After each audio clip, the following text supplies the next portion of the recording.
Tuhan berinkarnasi sebagai anak manusia. Kesaksianmu punya dasar alkitabiah. Syukur kepada Tuhan. Kenapa kau mengatakan Tuhan yang Maha Kuasa adalah Tuhan Yesus yang kembali?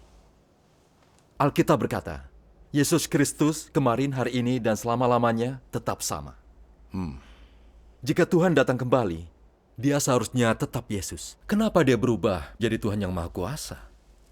Benar. Alkitab berkata, Yesus Kristus tetap sama kemarin, hari ini, dan selama-lamanya. Ini mengacu pada watak dan esensi Tuhan yang tak berubah. Tak berarti namanya tidak berubah. Benar. Pada zaman hukum Taurat, Tuhan disebut Yahweh. Pada zaman kasih karunia, nama Tuhan menjadi Yesus. Bukankah itu nama Tuhan berubah? Bukankah kemunculan dan pekerjaan Tuhan Yesus adalah Yahweh? Bukankah Tuhan Yesus dan Yahweh itu satu? Dari sini kita bisa melihat bahwa nama Tuhan bisa berubah pada tiap zaman. Namun esensi dan watak Tuhan tak berubah. Pada akhir zaman, Tuhan yang Maha Kuasa muncul, meskipun nama Tuhan berubah. Kita bisa lihat dari kebenaran yang dia ungkapkan, bahwa watak dan esensinya sama. Entah dia disebut Yahweh, Yesus, atau Tuhan yang Maha Kuasa. Tuhan adalah satu Tuhan, dan Roh adalah satu Roh. Ayat ini, Yesus Kristus tetap sama kemarin, hari ini, dan selama-lamanya, harus dipahami dengan cara ini. Yang kau katakan benar sekali. Iya. Apa ada dasar alkitabiah untuk Tuhan yang Maha Kuasa pada akhir zaman? Tentu saja ada. Alkitab menubuatkan Tuhan akan memakai nama baru pada akhir zaman. Seperti dikatakan dalam Yesaya 6:22, bangsa-bangsa lain akan saksikan kebenaranmu, dan semua raja akan melihat kemuliaanmu. Kau akan dipanggil dengan nama baru yang disebutkan mulut Yahweh. Ada juga dalam kitab Wahyu, dia yang menang akan kujadikan pilar di dalam bait suci Tuhanku, dan ia tidak akan keluar lagi.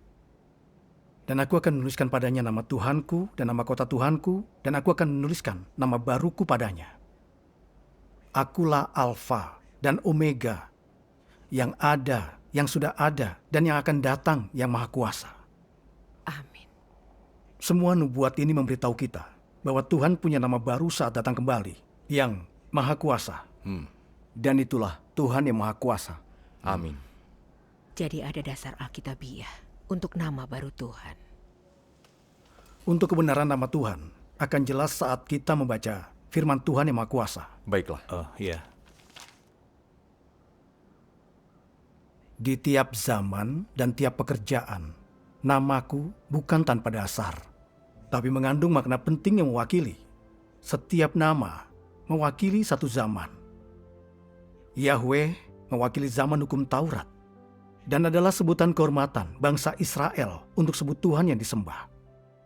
Yesus mewakili zaman kasih karunia, dan merupakan nama Tuhan bagi semua yang ditebus selama zaman kasih karunia.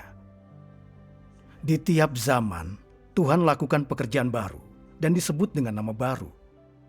Bagaimana mungkin dia lakukan pekerjaan yang sama pada zaman berbeda? Mana mungkin dia melekat pada sesuatu yang lama? Nama Yesus dipakai demi pekerjaan penebusan. Akankah dia tetap bernama Yesus saat kembali di akhir zaman dan lakukan penebusan? Mengapa Yahweh dan Yesus adalah satu, tetapi dipanggil dengan nama yang berbeda pada zaman yang berbeda? Bukankah karena zaman pekerjaan mereka berbeda? Mungkinkah satu nama merepresentasikan Tuhan seutuhnya? Jadi, Tuhan harus dipanggil dengan nama yang berbeda pada zaman yang berbeda, dan dia harus pakai nama itu untuk mengubah dan merepresentasikan zaman itu. Karena tiada satu nama pun yang dapat sepenuhnya merepresentasikan Tuhan. Dan tiap nama hanya merepresentasikan aspek temporal watak Tuhan di zaman tertentu, maka tiada lain kecuali namanya mewakili pekerjaannya. Jadi, Tuhan dapat memilih nama yang sesuai dengan wataknya untuk merepresentasikan seluruh zaman. Amin. Aku pernah dikenal sebagai Yahweh. Aku juga pernah dipanggil Mesias. Dan orang pernah memanggilku Yesus, Juru Selamat dengan kasih dan penghormatan. Namun kini, aku bukan lagi Yahweh ataupun Yesus yang dulu orang kenal. Aku Tuhan yang datang kembali pada akhir zaman, yang akan mengakhiri zaman ini. Akulah Tuhan yang bangkit dari ujung bumi, syarat dengan keseluruhan watakku dan penuh dengan otoritas, hormat, serta kemuliaan. Orang-orang tidak pernah berhubungan denganku, tidak pernah mengenalku, dan tidak tahu watakku. Sejak penciptaan dunia hingga kini, tak satu pun pernah melihatku. Inilah Tuhan yang muncul di tengah manusia pada akhir zaman, tapi tersembunyi di antara mereka. Dia sungguh berdiam di antara manusia. Seperti matahari yang menyala dan api yang berkobar, penuh dengan kuasa dan syarat akan otoritas. Tak ada seorang atau sesuatu pun yang tak dihakimi firman-Ku, dan yang tidak akan disucikan melalui nyala api. Amin.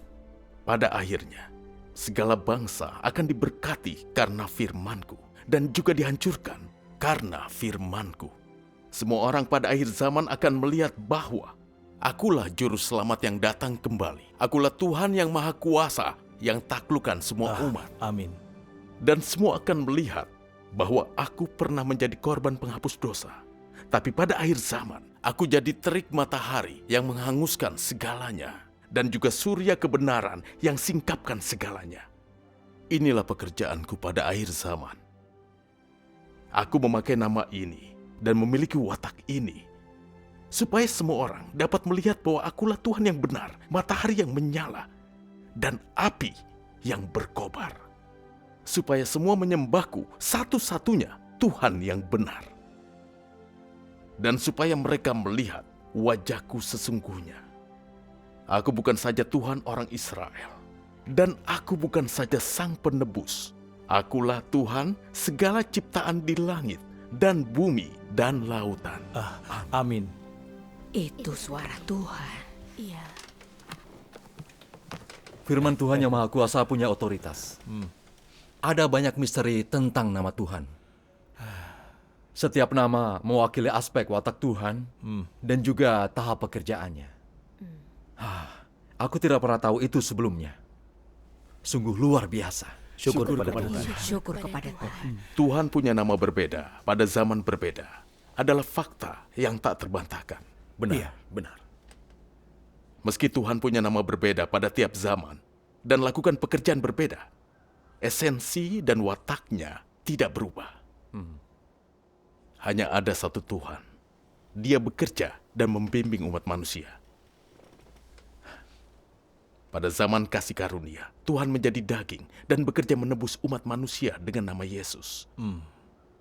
Dia berinkarnasi lagi pada akhir zaman sebagai anak manusia, muncul dan bekerja dengan nama Tuhan yang Maha Kuasa, ungkap kebenaran dan lakukan penghakiman. Tuhan yang Maha Kuasa gunakan firman untuk menghakimi orang, juga untuk menguji dan memurnikan kita. Dia menyelamatkan kita dari watak rusak dan jahat kita, dari kekuatan iblis. Syukur kepada Tuhan. Syukur kepada Tuhan. Tuhan yang Maha Kuasa membuat sekelompok pemenang. Mereka korbankan segalanya untuk mengikuti Tuhan, menjadi saksi atas penampakan dan pekerjaannya. Mereka menyebarkan Injil Kerajaan ke seluruh penjuru dunia. Amin. Fakta menunjukkan bahwa kerajaan Kristus sudah muncul di bumi. Amin. Amin. Syukur kepada Tuhan. Selama ini kita berkata, pada akhir zaman Tuhan datang kembali untuk menghakimi, mengupahi yang baik dan menghukum yang jahat. Kini kau berkata, Tuhan yang Maha Kuasa ungkapkan kebenaran dan lakukan penghakiman. Sepertinya, nubuat Tuhan telah digenapi. Itu seharusnya benar. Syukur kepada Tuhan.